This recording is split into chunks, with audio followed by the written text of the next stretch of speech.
Bapak Ibu dirahmati Allah Subhanahu wa taala, Al-Hasan Al-Basri rahimahullah taala, ini sebagaimana disampaikan oleh Ibnu Jarir At-Tabari dalam tafsirnya. Al-Hasan mengatakan bahwa jarak antara Yusuf hilang sampai bertemu lagi dengan ayahnya itu, Bapak Ibu kebayang berapa tahun? 80 tahun, Pak. Menurut Al-Hasan Al-Basri rahimahullah taala. 80 tahun. 80 tahun tidak berjumpa, Pak. Tapi Nabi Yakub alaihissalam tetap yakin Yusuf masih hidup. Ini bukan sekedar emosi rasa orang tua yang kehilangan anaknya, bukan, Pak. Yusuf yang hilang itu Yakub punya ilmunya. Bapak Ibu tahu sebabnya apa? Kenapa Nabi Yakub masih tetap yakin Yusuf masih ada? Saya tidak tahu di mana, tapi Yusuf ada. Yusuf masih hidup. Walaupun saudaranya kan sudah nangis-nangis kan? Waja'u abahum isya ayyabkun. Datang mereka ke bapaknya Isya begini, datang ke bapaknya nangis-nangis, mereka nangis beneran. Ini yang orang bilang air mata. Saya tidak tahu Pak, buaya itu tertuduh gimana ceritanya, saya nggak paham. Datang Isya mereka setelah berbohong, Yusuf tidak mati, tidak meninggal, dinyatakan meninggal oleh mereka. Dan untuk menghadirkan bukti datangkan bajunya, ya kan? Datangkan bajunya. Wajah wa ala qamisihi bidamin kadzib. Bahkan bajunya dikasih darah, dilumuri darah untuk membuktikan benar Yusuf meninggal dimakan serigala. Inna dhahabna nastabiqu wa tarakna Yusuf 'inda mata'ina fa akalahu dzib. Kami tadi main ya, sambil nangis-nangis di mereka, kami tadi main kemudian Yusuf dimakan serigala. Ya, seterusnya. Nabi Yusuf lihat kalimatnya, Pak. Qala bal sawwalat lakum anfusukum amra fasabrun jamil. Wallahul musta'anu ala ma tasifun. Kata Nabi Yakub sederhana, Pak. Ini cuma sesuatu yang kalian anggap baik dalam jiwa kalian. Kalimatnya simpel sekali, penuh makna, ya kan? Nabi Yakub juga tidak bisa berkata, tidak mau mengatakan bohong, kan? Nabi Yakub mengatakan ini cuma sesuatu yang kalian lakukan karena didorong oleh jiwa kalian, menurut kalian benar itu yang kalian lakukan itu. Fasabrun jamil. Kalau saya akan tetap sabar. Saya mah sabar saja. Sabrun jamil. Wallahul musta'anu ala ma tasifun. Minta tolongnya kepada Allah atas semua yang kalian sampaikan ini. Anaknya enggak paham kalimat ini, Pak. Dia pikir ini aman sudah. Dia tidak, subhanallah, Pak. Ini juga pelajaran, ya. Kadang-kadang ini nabi, Pak. Ini anak nabi. Kadang-kadang anak nabi lupa kalau bapaknya nabi, Pak. Hati-hati jadi ustaz, Pak. Jangan sampai lupa bapaknya ustaz, Pak. Bapaknya Masya Allah ahli ilmu, orang soleh, gitu. Jangan sampai anaknya tidak sama kayak bapaknya, Pak. Dia lupa kalau bapaknya nabi, bapaknya terima wahyu dari Allah Subhanahu wa taala, bapaknya orang cerdas diberi ilmu Allah. Baik. Apa yang membuat Nabi Yakub tetap yakin Yusuf masih hidup padahal sudah berpisah 80 tahun? Mimpi, Pak. Bukankah Yusuf di usia kecilnya sebelum hilang bermimpi? Betul? Sampai Yusuf hilang, mimpi itu belum terbukti. Dan mimpi itu pasti terbukti, kata Yakub. Begitu. Makanya, ini pasti nggak benar. Pasti tidak benar. Hati-hati, Pak, ya. Bohong mudah dibongkar dengan cara yang oleh ahli yang sangat sederhana, ya kan? Jadi, jangan bohong, Pak. Jangan aja. Maka Nabi SAW mengatakan, al-mu'min la yakdzib. Kata Nabi, orang beriman tidak pernah bohong, Pak. Berbuat dosa, iya mungkin. Ya, orang khilaf apa, berbuat dosa. Tapi bohong tidak. Bohong tidak, Pak. Jadi karena mimpi itu. Dan mimpi itulah yang kemudian mengantarkan Yusuf. Karena lihat Al-Quran Al-Karim. Ketika Quran mengatakan ketika Yusuf diambil, dibeli. Wa qala alladhi ishtarahu min misri imra'atihi akrimi mathwah. Ketika Yusuf ditemu itu kan dibeli sama Aziz Misr. Aziz Misr. Nanti di sini ada beberapa kalimat, Pak. Ada Aziz, ada Malik. Ini beda. Kalau Aziz itu salah satu penguasa, kalau Malik itu raja Mesir. Ini salah satu penguasa Mesir. Disebutkan dalam tafsir Aziz ini posisinya adalah memang bagian ke ekonomi, Pak. Jadi ini memang kurang lebih menteri ekonomi lah, Pak. Kurang lebih. Ini raja, ada Malik raja. Ini juga dahsyat, Pak. Sebelum saya lanjutkan kisah, mumpung saya ingat kata Malik, Pak. Ini mukjizat Quran. Dan bukti bahwa Quran ini cara menggali kisahnya Bapak Ibu tidak sama dengan buku sejarah. Kalau buku sejarah itu kalimatnya yang nyusun ahli sejarah. Baik, dan tidak mukjizat kalimatnya. Kalau Quran itu mukjizat kalimatnya. Makanya Quran itu, ini mukjizat kalimat, mukjizat Quran. Kadang-kadang Allah ingin menunjukkan ilmu sangat penting. Ilmu sangat besar hanya dibalik satu kata. Kadang-kadang dibalik satu huruf. Itu Quran, Pak. Nah, kalau Bapak Ibu belum bisa menemukan itu, tolong belajar Quran lagi. Betulan, Pak? Ini tidak sulit. Ini bukan harus ulama tafsirnya, ada. Ini Muslim semua bisa. Muslim semua bisa asal mau belajar Qurannya. Bisa, Pak. Saya kasih contoh. Di Quran, di surat Yusuf ini, Allah Subhanahu wa ta'ala berfirman tentang kata raja. Wa qala al-malik. Al-malik artinya raja. Inni ara sab'a baqaratin simani yakuluhunna sab'un ijafu wa sab'a sumbulatin khudri wa ukhra yabisat. Kisah mimpinya. Di raja menceritakan mimpinya, aku melihat mimpi begini. Oke. Para ulama membahas mengapa Al-Quran menyebutnya dengan sebutan Al-Malik, raja. Bukankah yang sedang dibicarakan adalah penguasa Mesir? Betul ya? Kalau penguasa tertinggi Mesir, apa nama gelarnya? Firaun. Firaun itu gelar. Kenapa di sini Malik? Dan Bapak Ibu perlu pahami, Bapak Ibu ketika membuka Injil yang sekarang, mereka menggunakan kata Firaun, bukan raja. Quran yang menggunakan kata raja, bukan Firaun. Lihat bedanya. Injil ini bukti bahwa itu kitab suci yang sudah diubah-ubah, Pak. Injil menyebutnya Firaun. Zaman Musa disebut juga Firaun. Quran membedakan. Quran bicara tentang Musa, apa sebutannya? Firaun. Tapi bicara tentang Yusuf menyebutnya Raja Al-Malik. Para ulama membahas, Pak. Dan ternyata ini mukjizat. Ternyata ilmu pengetahuan hari ini membuktikan bahwa Yusuf ada di zaman ketika bukan Fir'aun pemimpinnya.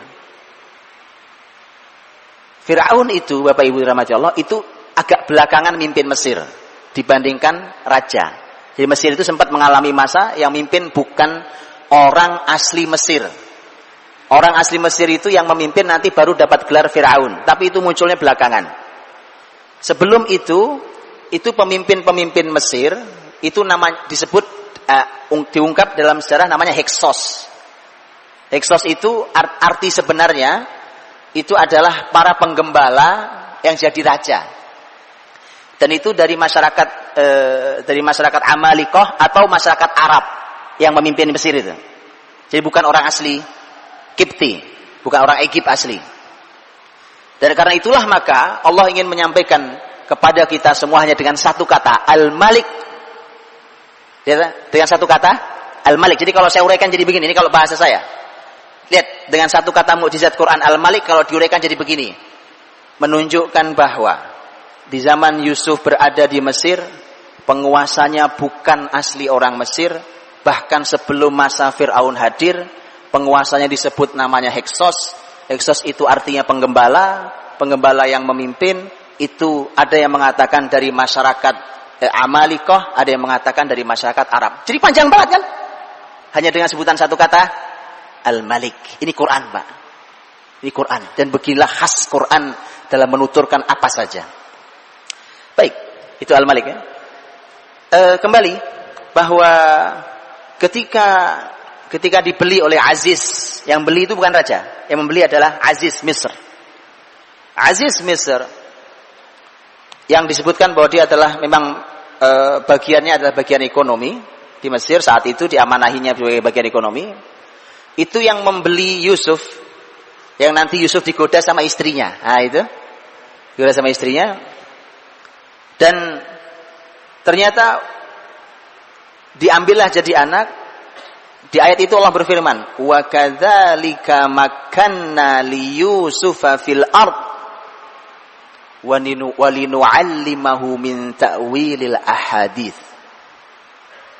Begitulah kami teguhkan, kami kokohkan posisi Yusuf di muka bumi, dan kami ajarkan kepadanya takwil mimpi.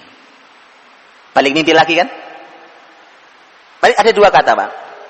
Yang pertama adalah untuk tamkin. Tamkin. Yusuf akan dibuat kokoh, orang besar, punya posisi besar, itu tamkin. Kuat sekali Yusuf. Padahal waktu dibeli ini posisinya masih budak. Lihat subhanallah. Allah sudah katakan, dia kelak jadi orang besar. Sekarang sih posisinya budak. Itu Bapak Ibu. Makanya orang itu tidak boleh hanya melihat apa yang terjadi hari ini. Ada orang susah, ada orang sengsara, ada orang anak nggak pinter, ada apa segala macam. Subhanallah, kita tidak hidup hari ini. Anak-anak yang biasa, yang tidak mampu, yang apa segala macam. Anda tidak pernah tahu apa takdir dia di kemudian hari. Dan kata tamkin itu Bapak Ibu rahmati Allah, nanti kalimat kata yang sama Allah berikan kalau Bapak Ibu membuka kisah Dzulqarnain dalam surat Al-Kahfi. Ya? Dzulqarnain surat Al-Kahfi, di mana Allah Subhanahu wa taala menyampaikan tentang Dzulqarnain, inna makkanna lahu fil ard wa ja'alna lahu min kulli syai'in sababa. Kami berikan kepada Dzulqarnain tamkin. Jadi sama persis dengan kalimat Yusuf. Dan kami ajarkan kepada Dzulqarnain, kami berikan semua sebab. Semua sebab kami berikan. Artinya semua yang akan mengantarkan Dzulqarnain pada kebesarannya, Dzulqarnain semua punya. Yusuf alaihissalam, kalau dalam Yusuf, walinu'allimahu min ta'wilil ahadits. Kami ajarkan pada Yusuf takwil mimpi. Karena ternyata berawal dari takwil mimpilah Yusuf jadi tamkin. Jadi orang besar itu. Itu skill, Pak. Ya, itu keahlian. Keahlian. Dan kita semua tahu bagaimana mimpi, ya, mimpi Yusuf alaihissalam nanti bertemu dia di penjara. Faktornya kan di penjara itu, Pak. Di penjara itu dan seterusnya sampai nanti sang raja bermimpi pas lihat takdir Allah Subhanahu wa taala. Karenanya peganglah hadis ini hadis Nabi SAW, Pak. Ini pegang kuat hadis ini. I'malu fakullun muyassarun lima khuliqalah. Beramallah kalian. Yang penting orang itu beramal. Beramal itu kan berkarya, Pak. Melakukan kebaikan-kebaikan. Beramallah kalian. Semua akan dimudahkan menuju takdirnya. Tugas manusia adalah beramal, Pak. Masalah bahwa amal kebaikan. Ada orang bilang, itu mustahil lah, kamu tidak usah berhayal setinggi itu. Tidak ada itu. Tidak ada. Anda tidak tahu takdir saya. Betul? Kata Nabi, beramal. Nanti Allah mudahkan menuju takdirnya. Dan lihat subhanallah, kisah Yusuf adalah kisah ketika Allah ingin menunjukkan.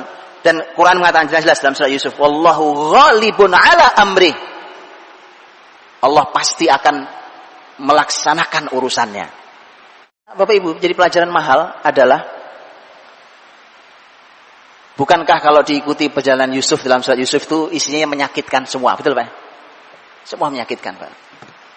Saudaranya iri, diiriin saudara itu tidak enak, Pak. Ya Allah, saudara-saudaranya iri kan. Sudah gitu ditipu sama saudaranya, diajak main ternyata dibuang ke sumur. Di sumur, ya Allah, di sumur, Pak. Alhamdulillah ada pedagang lewat, rombongan dagang lewat, diambil. Alhamdulillah ada harapan baik. Alhamdulillah diselamatkan orang. Kalau nggak bisa mati di dalam, diselamatkan orang. Dijual, Pak, jadi budak. Subhanallah ya. Jadi masalah muncul masalah, dari masalah datang masalah berikutnya. Yusuf alaihissalam. Begitu sampai budak, dijual, dibeli sama orang istana. Orang kaya raya, orang terhormat di Mesir. Alhamdulillah nyaman. Dijadikan anak. Coba. Jadikan anak. Nyaman bukan? Ternyata kena fitnah. Digodain istrinya. Coba. Gara-gara itu masuk penjara. Subhanallah. Semuanya pahit, Pak. Hidup Yusuf dari depan pahit. Tapi Bapak Ibu, kalau tidak ada yang pahit, Yusuf tidak sampai ke Mesir. Betul? Padahal kebesaran Yusuf di mana? Di Mesir. Ambillah ini sebagai pelajaran mahal hari ini. Orang kalau hidupnya susah, masalah. Datang masalah, belum selesai muncul masalah berikutnya. Harapan sedikit mulai muncul, datang masalah berikutnya.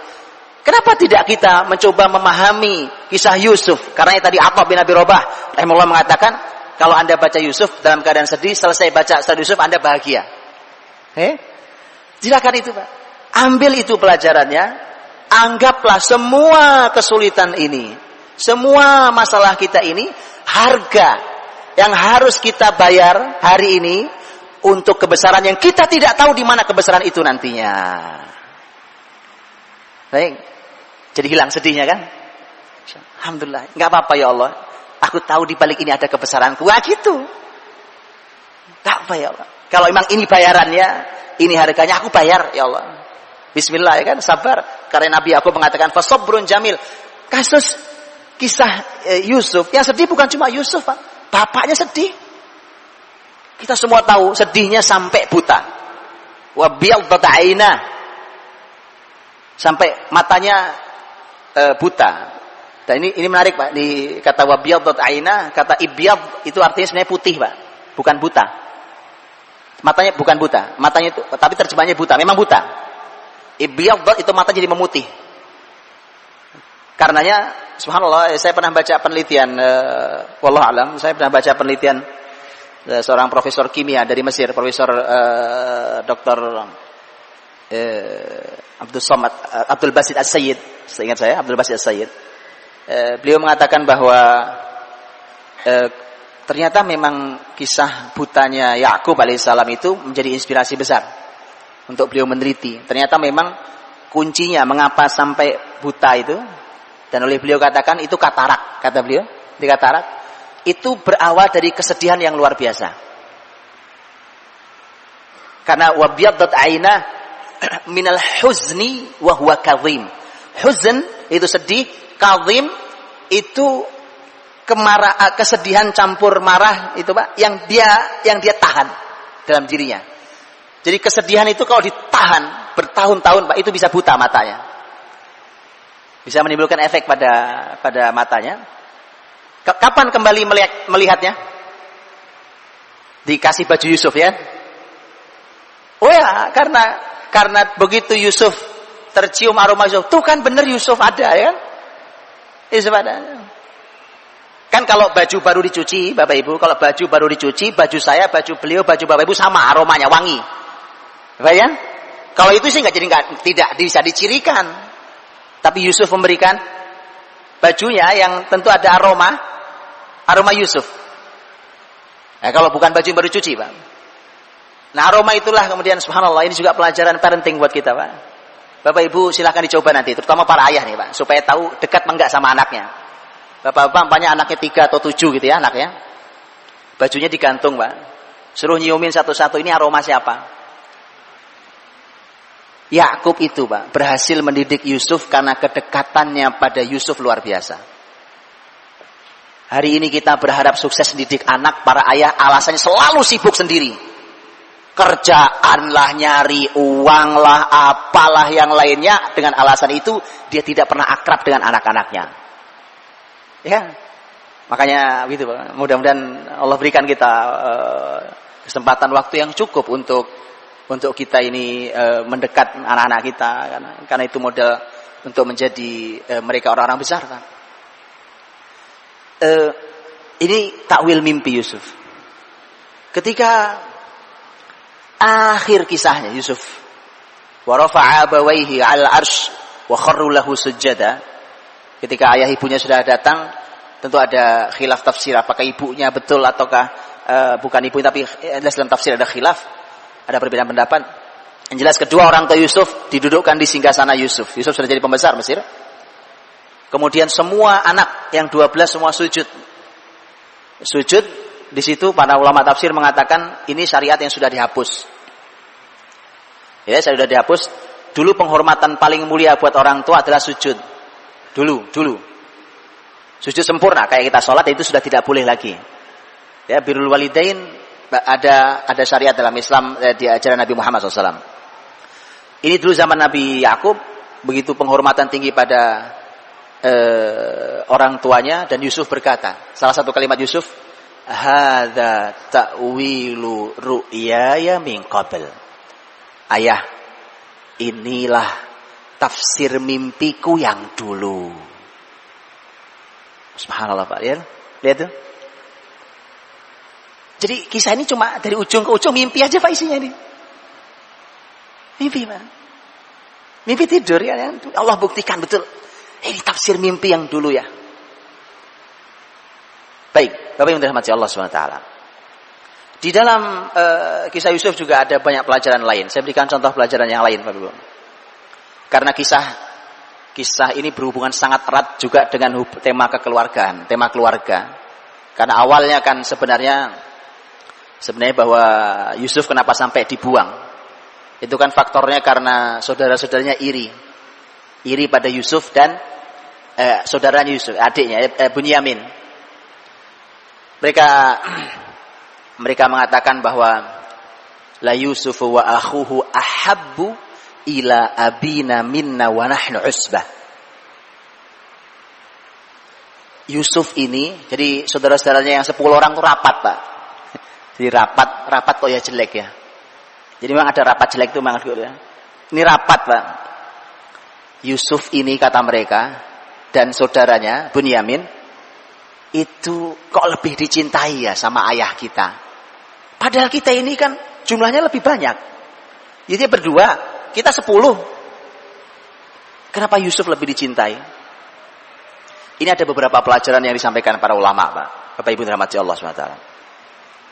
Lihatlah orang, kebanyakan tuh suka melihat kuantitas tidak kualitas Pak.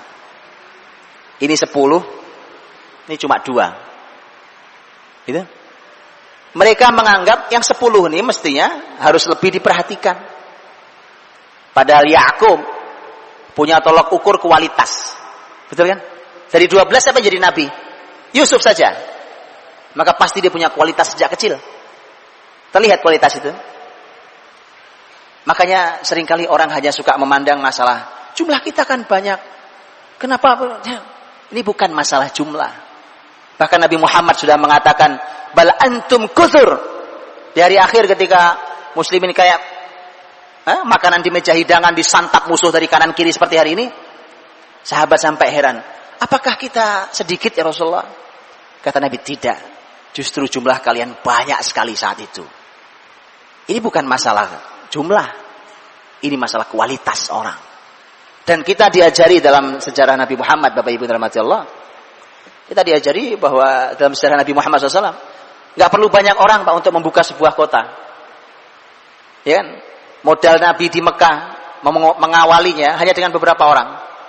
Hanya ada Nabi Muhammad yang masuk Islam, istrinya Khadijah, anak-anaknya, kemudian anak angkatnya Zaid bin Haritha, teman paling akrabnya Abu Bakar, kemudian sepupunya yang diasuhnya yaitu Ali bin Abi Thalib. Modalnya cuma itu.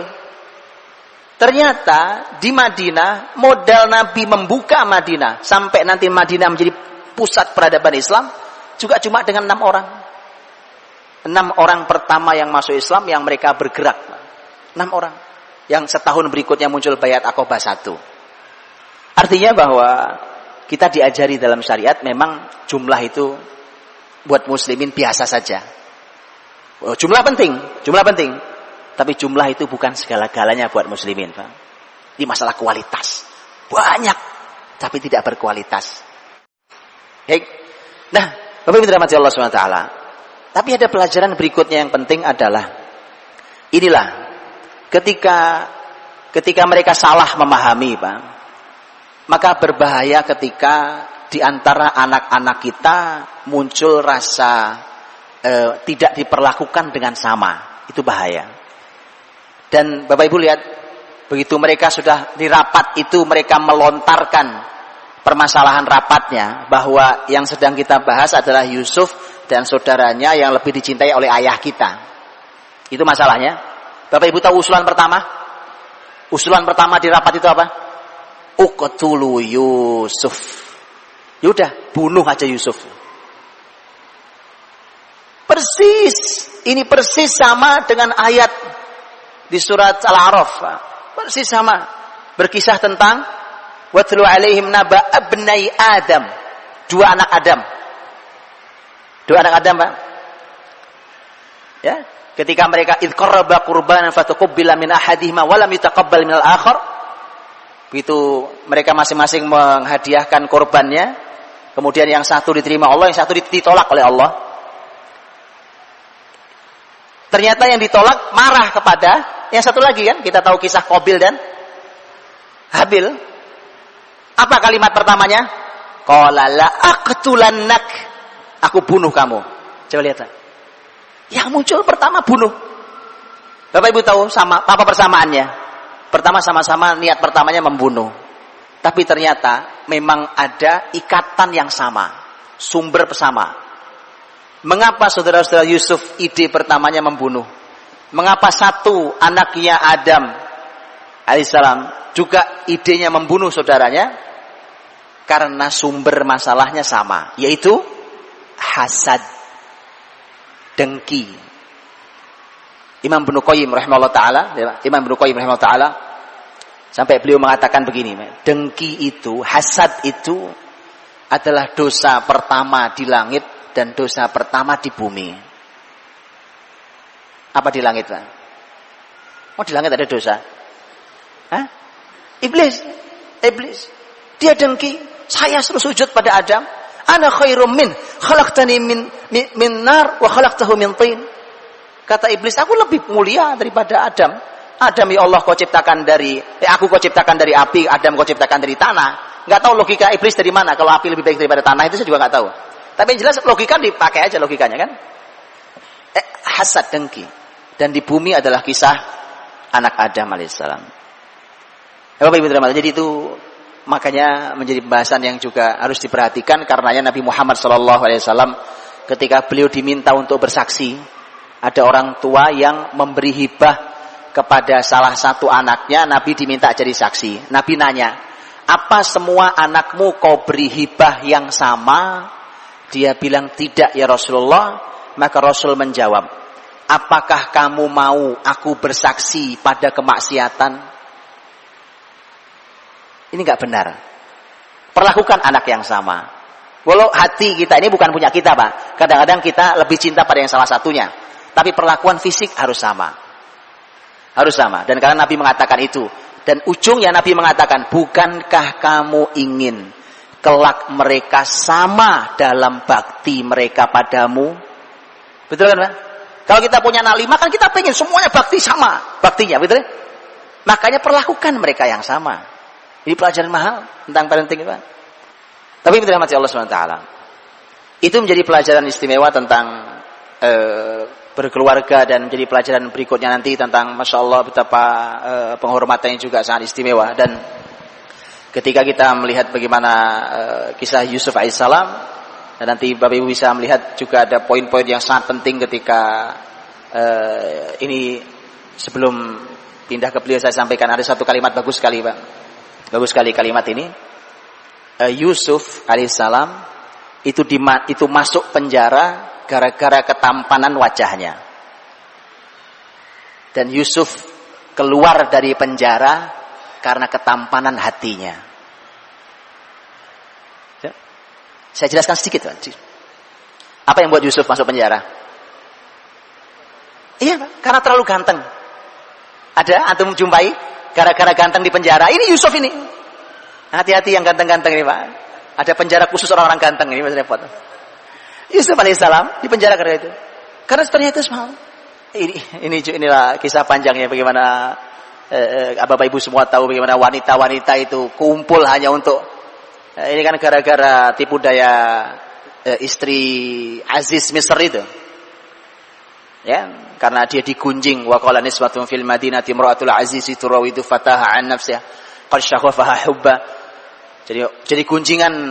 Jadi dari dulu itu ternyata, mohon maaf ibu-ibu, ini disampaikan Quran bukan untuk membuka aib tetapi untuk menjadi pelajaran. Dari dulu memang perempuan kalau ngumpul suka ghibah, Bu. Enggak, ini saya enggak betul, bukan. Ini Bapak Ibu, ini memang ini ayat begitu. Wa qala niswatun fil madinah, perempuan-perempuan di kota itu kumpul, itu membicarakan, itu loh, istri penguasa kita masa godain pelayan laki-lakinya. Itu jadi omongan. Akhirnya namanya penguasa perempuan nggak mau kalah, Pak. Baik, diundang ke istana. Kita tuh diundang ke istana, dikasih pisau sama buah itu kan, dalam ayatnya. Sudah siap pisau buah, duduk ya dalam jamuan istana. Sang wanita berkata, waqalati khruj alaihin, Yusuf keluar. Yusuf keluar, Pak, jalan. Tuh, kebayang, Pak? Kalau perempuan duduk di kanan kiri gitu, kira-kira kayak catwalk, Pak, jalan. Oh iya, jalan itu apa? Ukhruj alaihin, Yusuf keluar. Yusuf keluar. Itu Yusuf keluar. Falamma ra'ainahu akbarnahu wa qatta'na aydiyahunna wa qulna hasya lillah ma hadza basyara in hadza illa malakun karim. Wanita-wanita itu begitu melihat Yusuf semua terkagum-kagum, ya kan? Kemudian setelah itu mereka mengatakan, ini sih bukan manusia, ini malaikat, ini tampan begini. Bapak Ibu tahu apa tujuan perempuan tadi itu, penguasa Mesir menghadirkan itu? Mereka ngirisi tangannya sampai gak kerasa itu kan. Jadi kalau Bapak Ibu merasa ganteng, belum ganteng, Pak, kalau belum jadi obat bius. Loh itu ngiris sampai gak kerasa loh, Pak. Itu bius paling dahsyat itu, Pak. Ganteng, tampan sampai jadi itu. Makanya Nabi Muhammad mengatakan bahwa Yusuf syatral husn. Yusuf diberi separuh ketampanan itu kan. Yusuf alaihissalam. Dan ternyata memang ketika itulah maka sebenarnya perempuan itu ingin mengatakan begini pada perempuan lain. Ini perempuan-perempuan yang tadi ngirisi tangannya, dia cuma ingin berkata, kalian baru lihat sekali sudah ngirisi tangan. Aku loh tiap hari lihat dia. Betulan, Pak, ini jadi sampai jadi siksaan tersendiri ketampanannya. Baik, dan itu ternyata itulah yang menyebabkan nanti Yusuf, karena akhirnya perempuan itu mendeklarasikan, sudah nggak ada malunya, mendeklarasikan bahwa saya akan penjara dia kalau dia tidak turuti kemauan saya. Udah terlanjur ya. Maka Yusuf berdoa, qala rabbis sijnu ahabbu ilayya mimma yad'unani ilaihi. Ya Allah, penjara lebih aku cintai, lebih aku sukai daripada ajakan mereka. Subhanallah. Ya. Makanya Yusuf masuk penjara gara-gara ketampanan wajahnya. Tapi dia keluar dari penjara gara-gara ketampanan hatinya. Karena berawal dari obrolan dia dengan dua orang pemuda yang di penjara itu kan. Yang nanya tentang mimpinya dua-duanya. Yang satu pemberi minum raja, yang satu pemberi makan raja. Kisahnya panjang tapi yang jelas. Dan itulah nanti yang menyebabkan sang raja tahu di penjara ternyata ada orang namanya Yusuf, ahli dalam takwil mimpi, itu ilmu dia. Dan dua orang bertanya pada Yusuf itu bermula dari inna naraka minal muhsinin, kami melihatmu wahai Yusuf itu orang baik-baik, orang baik, hati yang baik. Dan karena itulah Yusuf dikeluarkan oleh Allah Subhanahu wa taala dari penjaranya. Wallahu a'lam bishawab.